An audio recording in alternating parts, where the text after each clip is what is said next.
একদিন সকালে ছোট্ট খরগোশ রোরো মাঠে খেলছিল। তার হাতে ছিল একটি সুন্দর লাল বেলুন। বেলুনটা সে খুব ভালোবাসতো। হঠাৎ হাওয়ার ঝাপটায় বেলুনটা তার হাত থেকে ছুটে গেল।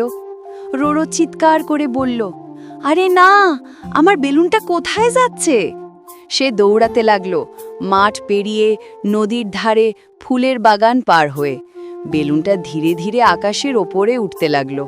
রোরো থামল না, সে বেলুনটার পেছনেই চলল। দৌড়াতে দৌড়াতে হঠাৎ সে দেখতে পেল সামনে এক জাদুকরী সেতু, যেটা পুরোপুরি মেঘ দিয়ে তৈরি। রোরো অবাক হয়ে বলল, ও, এটা নিশ্চয়ই মেঘের শহরে যাওয়ার রাস্তা। সে সাহস করে মেঘের সেতুতে পা রাখল। পা রাখতেই চারপাশে ঝলমলে আলো আর রঙিন পাখিদের গান শোনা গেল। রোরো মেঘের শহরে পৌঁছে গেল।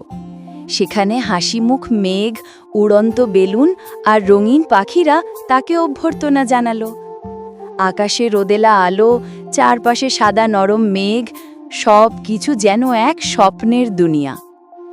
হঠাৎ সে দূরে দেখল তার প্রিয় লাল বেলুনটি এক মেঘের উপরে ভেসে আছে। রোরো দৌড়ে গিয়ে বেলুনটিকে জড়িয়ে ধরল।